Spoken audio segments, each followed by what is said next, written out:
Some dogs chase balls, others chase ghosts. Shadow wasn't supposed to be working anymore. He'd earned his retirement. The awards, the newspaper article, the soft bed by the window. He was the K9 who sniffed out a missing toddler in a snowstorm, the one who tracked a wounded veteran through 2 counties after a car crash. But now his hips creaked when he stood too fast, and his black muzzle had turned gray with time. So when the call came in that Thursday morning, nobody expected him to move. Not even Officer Reed, his new handler, who had just sat down with coffee and a blueberry muffin. But the moment Reed opened the trail case folder, 6 years old, dusty, unsolved, Shadow lifted his head. His ears twitched. His nose twitched. And then he stood. That's when Reed knew. Something about this case wasn't done with them yet. Jasmine Kensington disappeared on September 19, 2017, in the Appalachian wilderness. 32 years old, a confident solo hiker. Went off-grid for what was supposed to be a 5-day trek, never came back. Her car was found neatly parked under a tree. Her trail was logged with park officials. And despite 2 weeks of search and rescue teams, K9 units, Sokatikali, helicopters, and volunteers, not a single trace of her was ever found.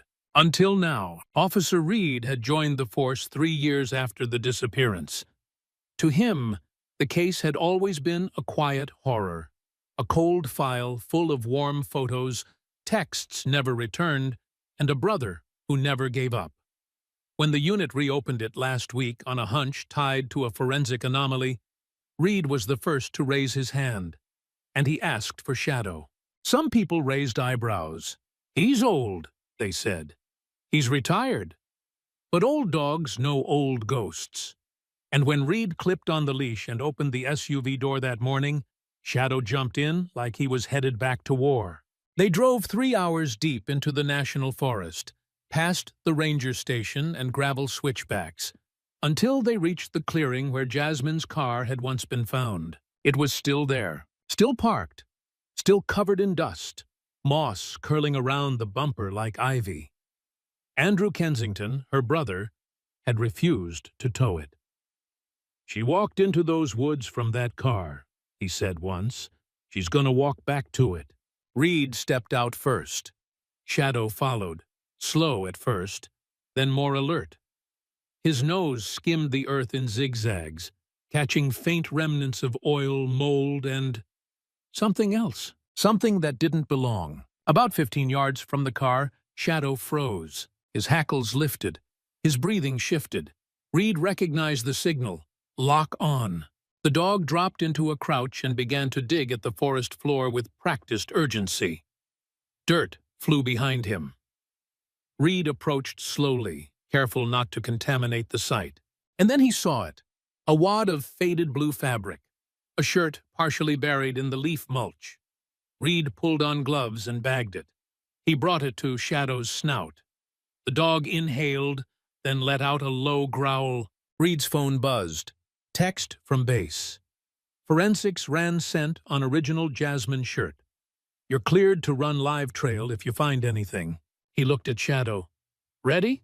The dog's reply was a short bark and a jerk on the leash. The hunt was on. They moved through the trees in a weaving pattern. Shadow's snout never more than 2 inches from the ground. The forest here was dense, but not impassable. Birdsong echoed overhead, mixed with the soft crunch of boots and paws on loam. An hour passed, then another. Just as Reed considered calling a pause, Shadow stopped again. This time he didn't bark. He whimpered. The dog was standing at the edge of a narrow slope. Below them, buried in shadow and vines, was what looked like a rusted metal pole sticking from the ground. Reed scrambled down. It wasn't a pole, it was an old antenna.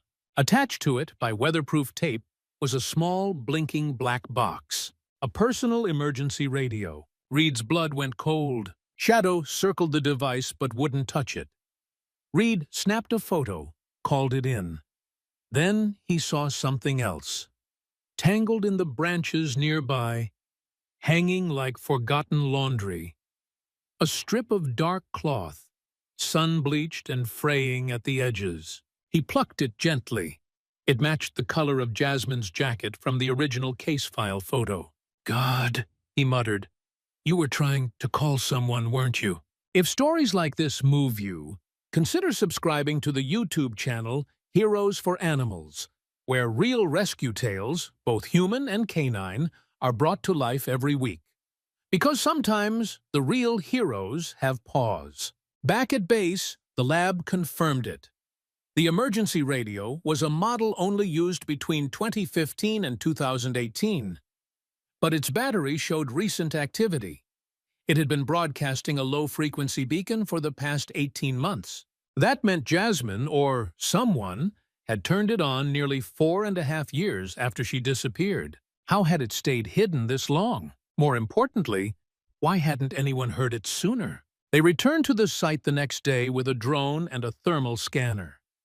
It didn't pick up any bodies, but Shadow, again, wasn't ready to stop. He pulled at his lead, nose tilting toward a break in the ridgeline. They followed. It was then that they found the cave. Not the big, obvious kind.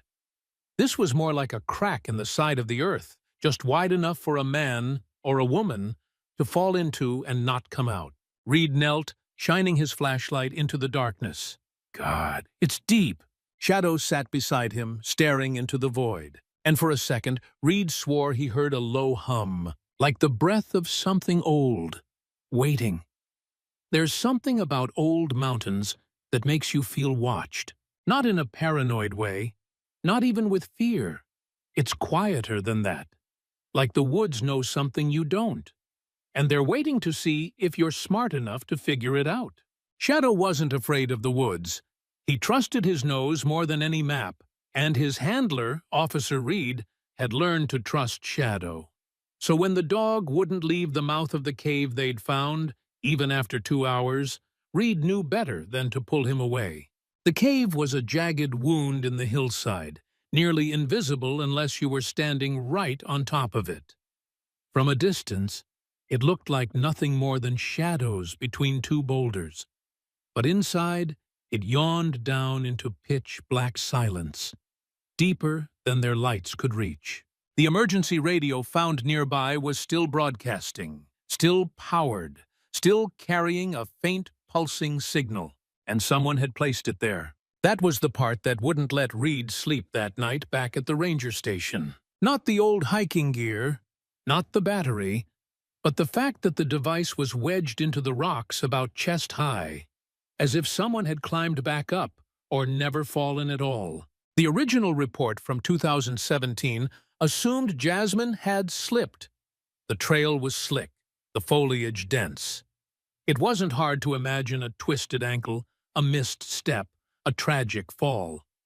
But now, Reed wasn't so sure.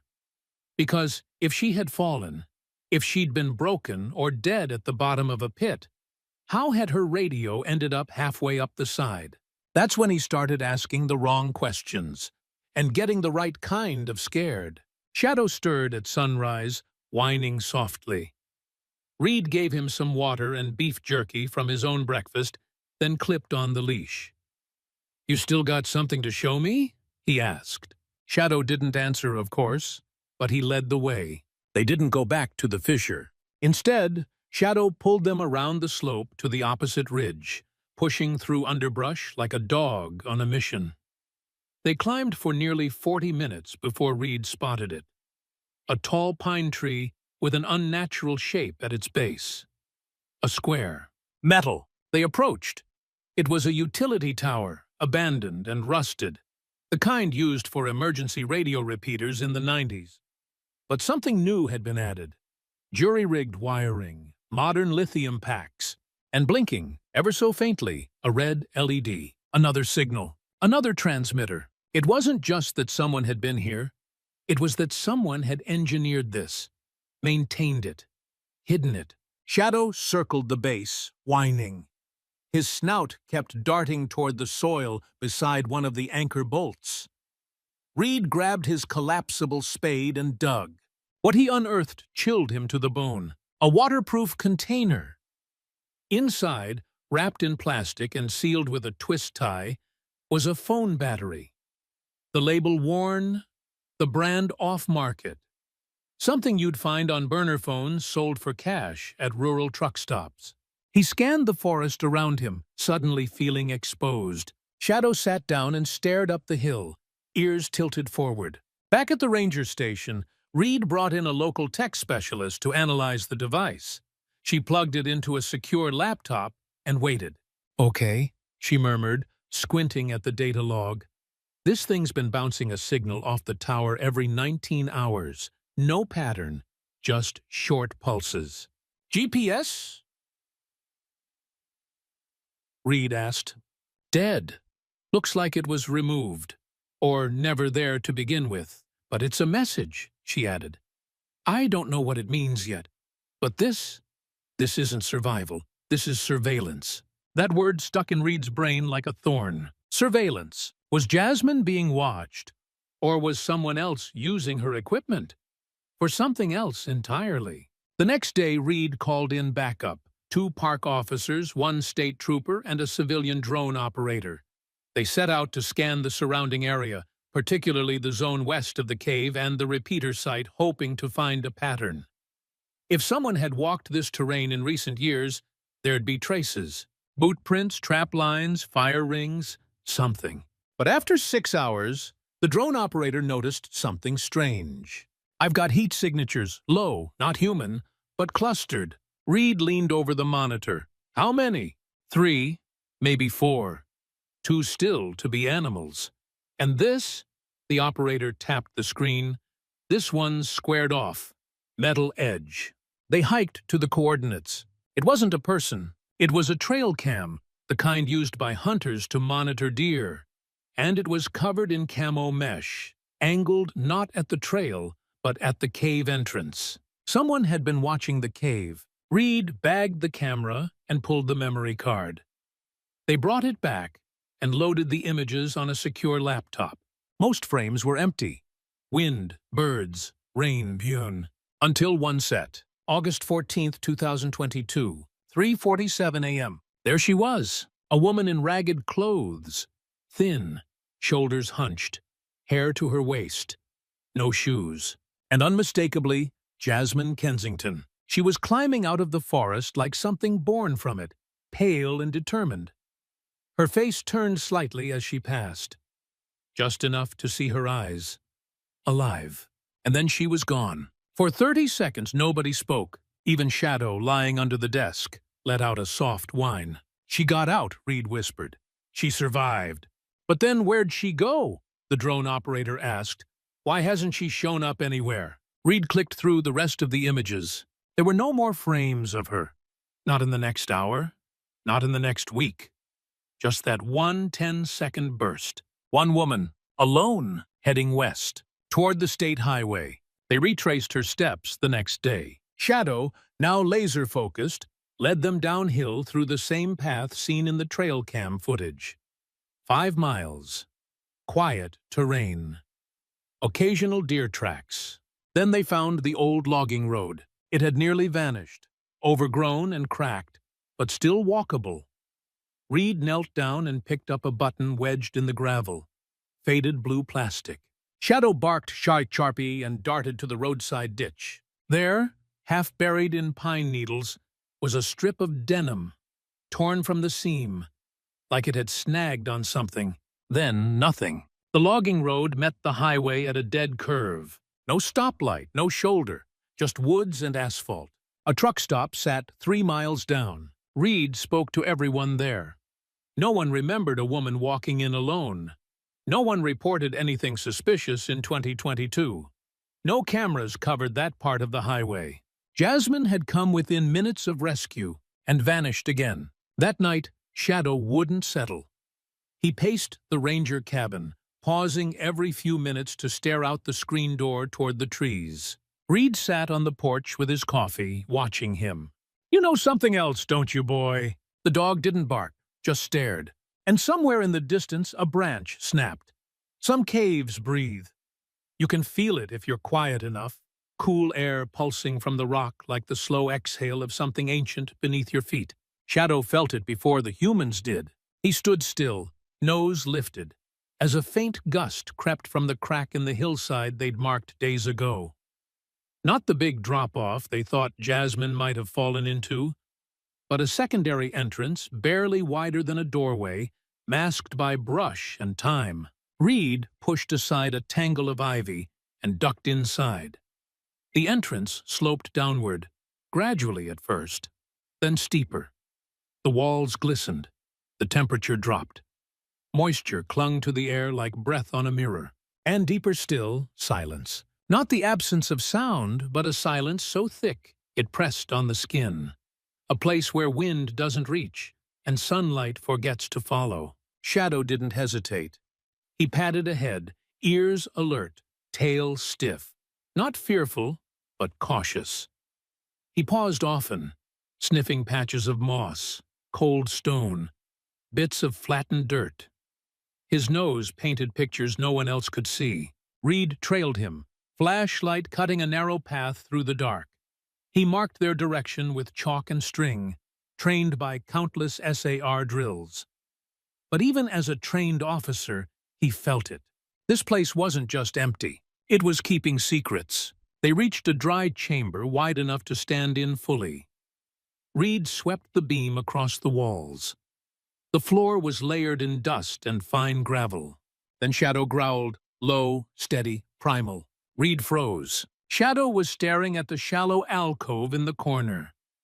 Something wedged beneath a ledge of rock. Reed approached carefully, crouching with his flashlight. There it was, a sleeping bag. Tattered, faded blue. Partially unrolled like someone had just stepped away from it. Beside it lay a beige frame backpack, weathered but intact. One strap torn, a water filtration straw still clipped to the side. Reed's heart thudded in his chest. He whispered, "Jasmine."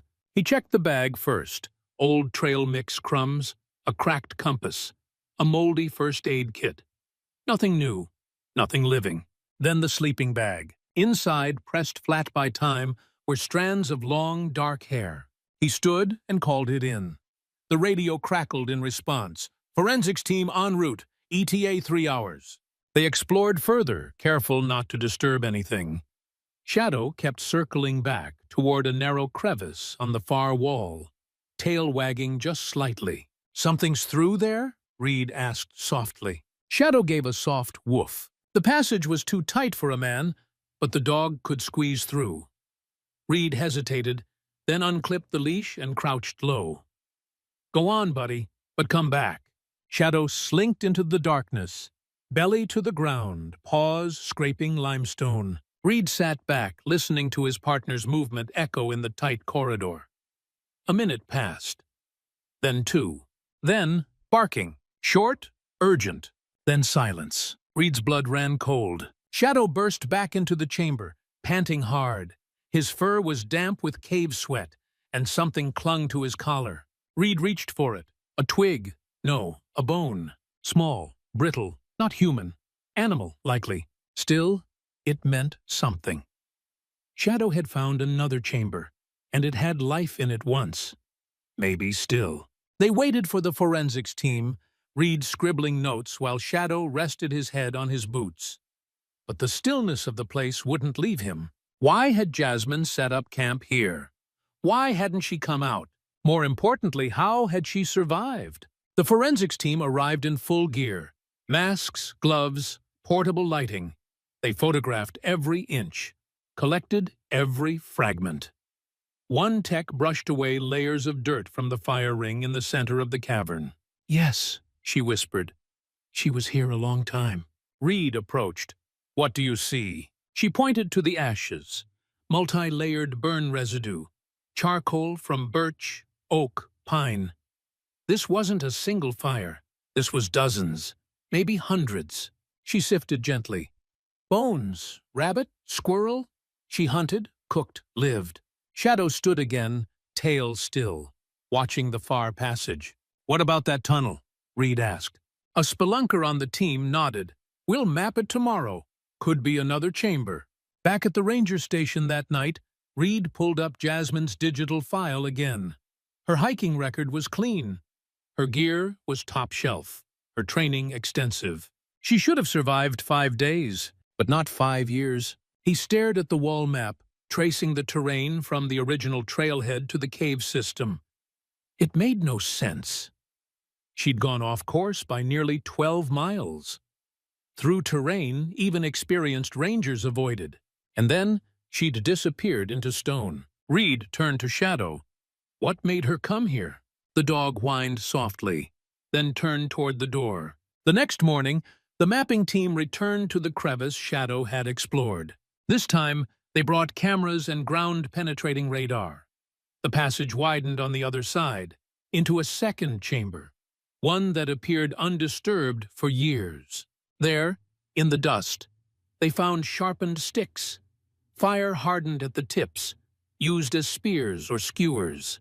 Along the walls, scratches, not carvings, not art, just marks, like someone trying to count time, not days or weeks, years. They found no blood, no human remains, just the remnants of survival and silence. Shadow stopped again near a small indentation in the wall. He pawed at the dirt. Another tech knelt beside him. "What's he got?" Reed watched closely. They unearthed something plastic, wrapped in cloth. A second radio, identical to the one found outside the cave. But this one, dead. Batteries corroded. Last used? Undetermined. But Reed's mind was racing. 2 radios, one dead, one still broadcasting in 2022. That meant Jasmine left this one behind. But someone, either Jasmine herself or someone else, had taken the second radio and planted it above ground, possibly trying to be found. So the question now wasn't if Jasmine had made it out. It was, why hadn't she stayed? That night, Reed sat on the ranger cabin porch with Shadow. "I don't get it," he said, watching fireflies blink in the trees. "She lived. She escaped. She almost made it to the road." Shadow shifted and rested his head on Reed's lap. And then what? Did someone stop her, pick her up, or did she choose to disappear? Reed looked down at the old canine's cloudy eyes. "You knew she was down there, before we ever did." Shadow didn't move, but his breathing slowed. Calm. Watching the woods, Reed followed his gaze, and for the briefest second, he swore he saw movement in the trees. Sometimes survival isn't about strength. It's about direction. You can be one step from safety and still die walking the wrong way. That truth hit Officer Reed hard, as he stood staring at the opening in the hillside. It wasn't a crevice like the first entrance they'd found. It was wide, arched, almost gentle. Anyone could have walked through it without ducking. Hell, you could roll a wheelchair down the slope if you had to. And it wasn't hidden. Not really. The surrounding trees were thick, sure, but it didn't take Shadow long to find it. One tug of the leash that morning, one change in the wind, and the old dog had pulled Reed 1/2 mile across a shallow ravine and up a slope. Now they stood in front of it, the real entrance to the cave system, and suddenly everything changed. "Are you seeing this?" Reed said into his radio, panning his flashlight across the mouth of the cave. "It's not a crawl space. It's a walkway." The response from this forensics team was a chorus of quiet disbelief. They'd spent days inside the cave, mapping narrow tunnels and dead drops, assuming Jasmine had only escaped by clawing her way through underground hell. But this changed the timeline. The possibilities. If Jasmine had found this exit, and she almost certainly had, then she could have left any time. So why hadn't she? Why place a radio near a deadly fissure instead of walking out the easy way? Why vanish again once she made it back to the surface? The team set up base outside the new entrance. Reed watched as the cave specialists laid out their gear. Sonar scanners, thermal readers, fiber optic cams. Meanwhile, Shadow kept sniffing the edge of the trail, back and forth like he was reading Braille with his nose. About 20 yards from the entrance, Shadow sat down and barked once. Reed followed.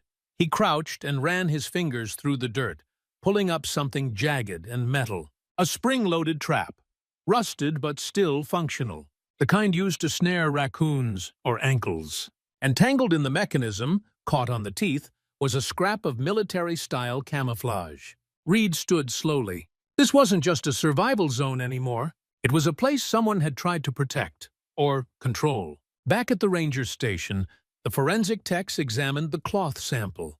It matched material used in military surplus gear, sold commercially through outdoor retailers. Nothing illegal, but uncommon enough to raise a flag. More interestingly, traces of blood were found on the trap's teeth. Animal? Unclear, but it told a story. Someone had been laying traps near the cave entrance. Recently, purposefully.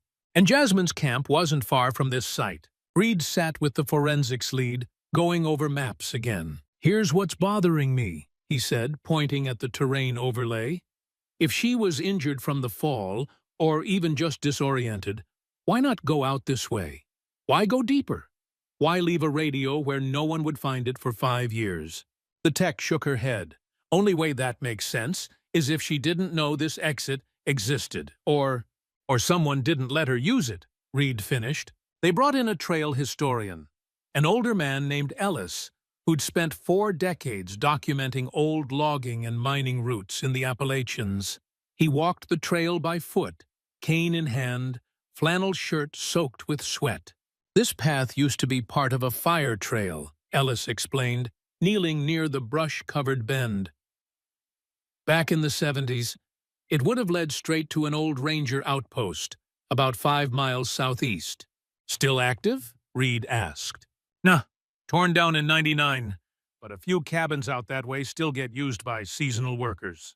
That gave Reed a new direction. 2 days later, Reed and Shadow hiked the old trail with a small team. The path was mostly overgrown but still visible. Deer prints, squirrel tracks, even what looked like bike tire ruts. New ones. Then Shadow stiffened. He moved ahead, then stopped. There, barely visible under a bent tree limb, sat a trail cam, same model as the one from the earlier site. Hidden, aimed low, and behind it, a cabin, wooden, shuttered, quiet. Not abandoned, but not lived in either. A layer of dust on the window, but no cobwebs. A boot print on the porch. Ashes in the fire pit. No more than a week old. Reed knocked on the door. No answer. He circled around back. That's when Shadow barked. Sharp, urgent. Reed ran. The old dog was standing over something in the tall grass. A duffel bag. Inside, survival gear, batteries, dehydrated food, a burner phone with no SIM card, and a Polaroid photo, creased at the edges. It showed a woman crouched beside a creek, face hidden by her hair. Long, matted, dark. She was holding something, maybe cleaning fish. Behind her, the same style backpack Jasmine had once worn. Reed stared at the photo. "She was here," he whispered. "Or someone wanted us to think she was." They took everything back to the station for analysis. The photo paper was confirmed to be from a run sold between 2000 to 2022. So recent. And the bag? No fingerprints, no DNA. Whoever left it knew how to stay hidden, knew how to move undetected, and possibly knew Jasmine. Later that night, Reed sat with Shadow under the stars. The cabin lights glowed behind them, casting long shadows. "You feel it too, don't you?" he asked quietly. "That something bigger's been going on, that this isn't just about one missing woman." Shadow didn't bark. He just leaned his weight against Reed's side, warm and steady. They were closer than ever. But they weren't alone in the woods. The next morning, they went back to the highway. The spot where Jasmine's image had last been captured on that old trail cam. The one showing her walking with purpose, towards civilization. They searched the roadside again, found nothing new, until Shadow barked, once, and started digging under the old mile marker. Reed helped him. Buried beneath the soil, wrapped in a plastic bag, was a silver bracelet. Tarnished, delicate, and unmistakable. The same bracelet Jasmine had worn in a photo from 2016, one her brother had given her after their mother passed. She'd worn it everywhere, until now. Reed held the bracelet in his palm and looked down the highway, the early morning light bleeding into the sky. "She almost made it," he whispered. "She was right here." Shadow stared down the road, tail still, muscles tense. And somewhere, in the woods behind them, a twig snapped. There's a difference between being lost and being erased. Lost means someone's looking for you. Erased means someone doesn't want you to be found. That thought haunted Officer Reed as he stared down at the silver bracelet in his palm. The same bracelet Jasmine wore in old photos. Now dirt-streaked and tarnished, it had been buried beside a state highway, just 5 miles from civilization. Shadow, his canine partner, sat alert beside him, watching the tree line with quiet intensity. They were close, closer than anyone had been in 6 years. But the closer they got, the more the case felt like a trap, rather than a trail. Back at the ranger station, the forensics team confirmed the bracelet belonged to Jasmine Kensington. Engraved inside were the words, "Hold Fast, AK," her brother Andrew's initials. She hadn't dropped it. She'd hidden it. That was the consensus. It had been wrapped in a plastic produce bag, buried shallow deliberately. Not lost. Not discarded. Left. Like a breadcrumb. Reed was reviewing the terrain when the call came in. A local outdoorsman, George Petrie, had just turned over footage from a trail camera he kept deep in the national forest. He'd been reviewing old memory cards when he found a clip he couldn't explain. One that made his hands shake as he called the sheriff's office. Reed met him that afternoon in his workshop. "I'm not one to call the police for no reason," George said, voice steady but low. "But I know that woman. I've seen her face on posters, online. She walked past my trail cam, August 14th, 2022, 4:52 a.m. Reed leaned over the old man's laptop. The clip was grainy, night vision infrared, but clear enough. A woman walked down the old logging road.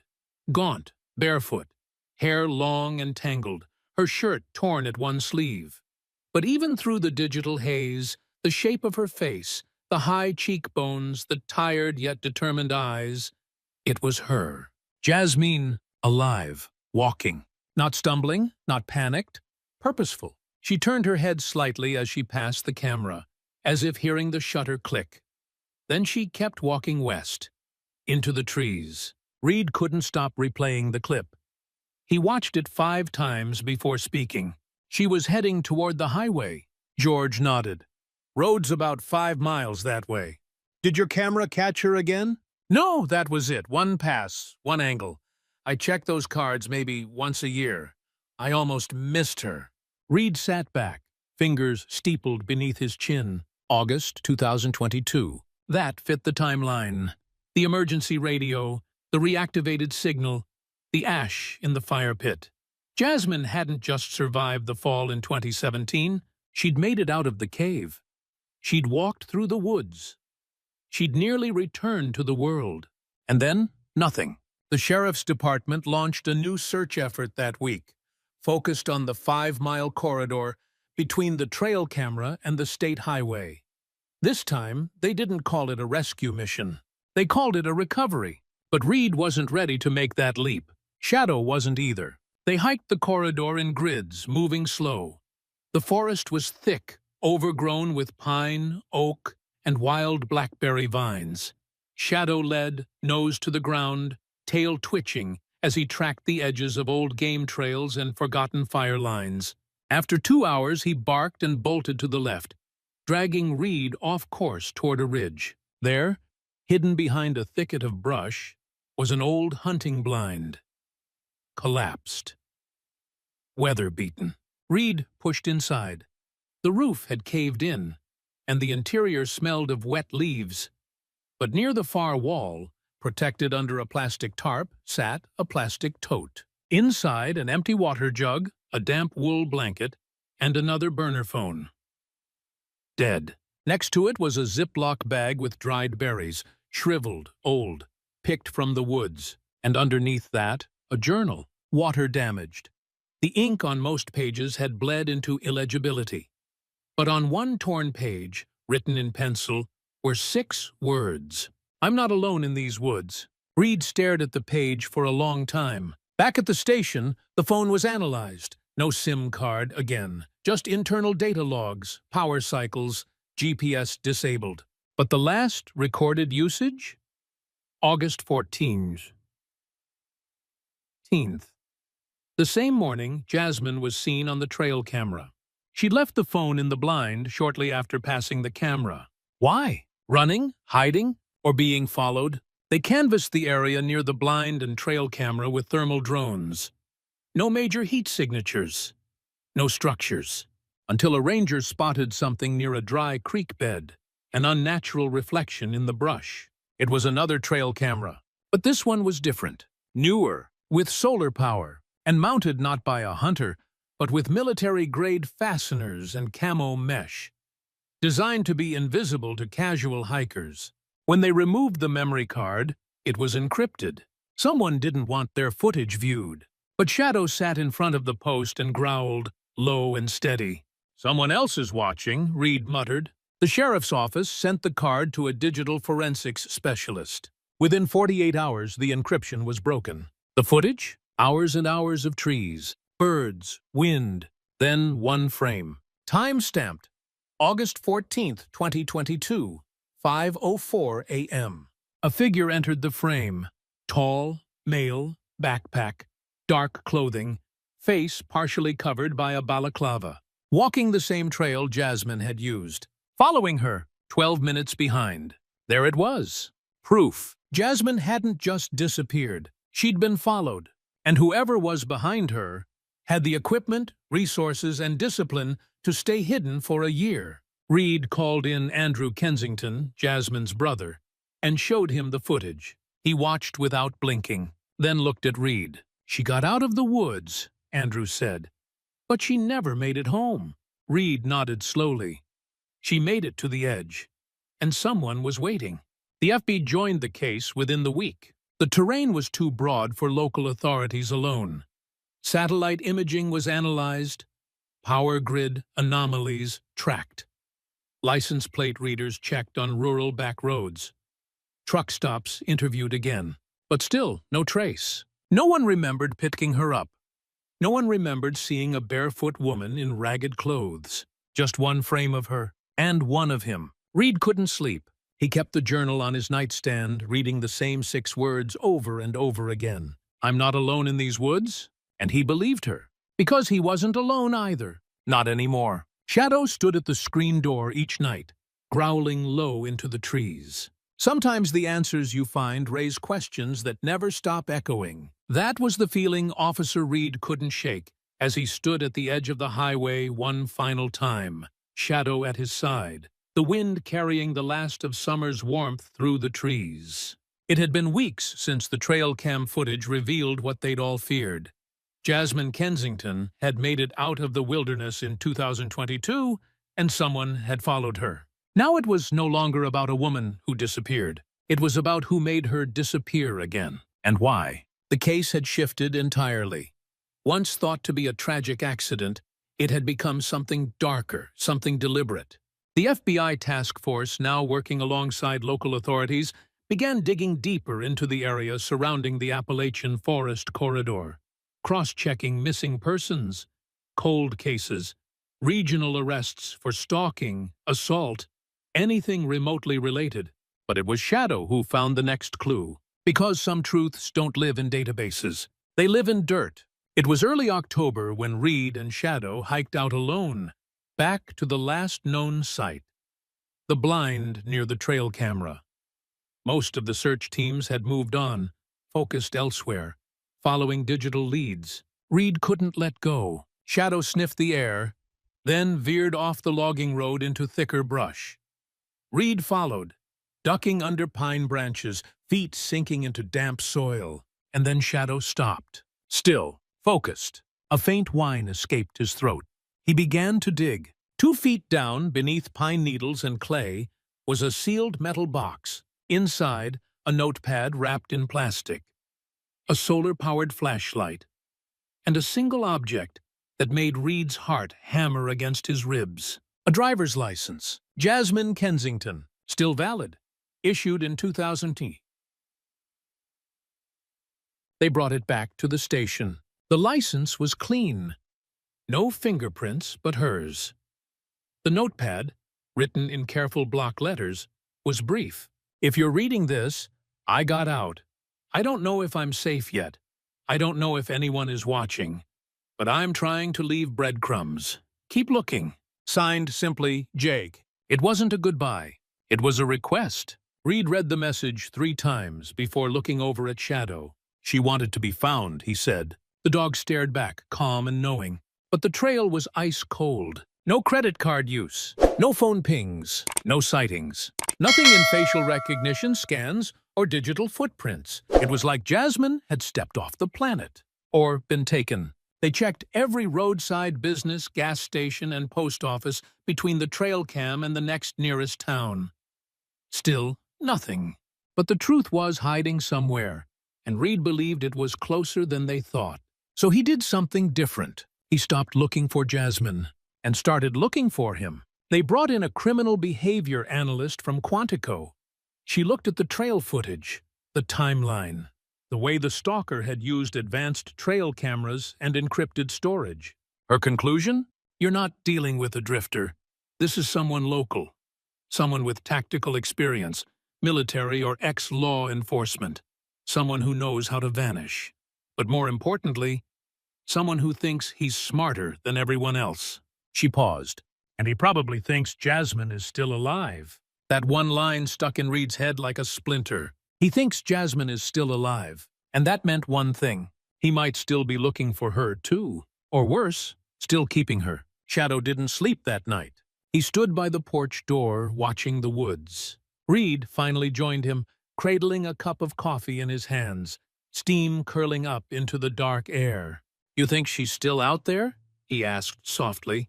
The dog didn't respond, but in his stillness, there was something that felt like hope. 2 days later, Reed got a call. A hunter had found a grave. Not human, animal. But near it, under a flat stone, was a tin with personal belongings. Things someone might stash if they were planning to move fast. A small journal, another burner phone, this time without the battery, and a map.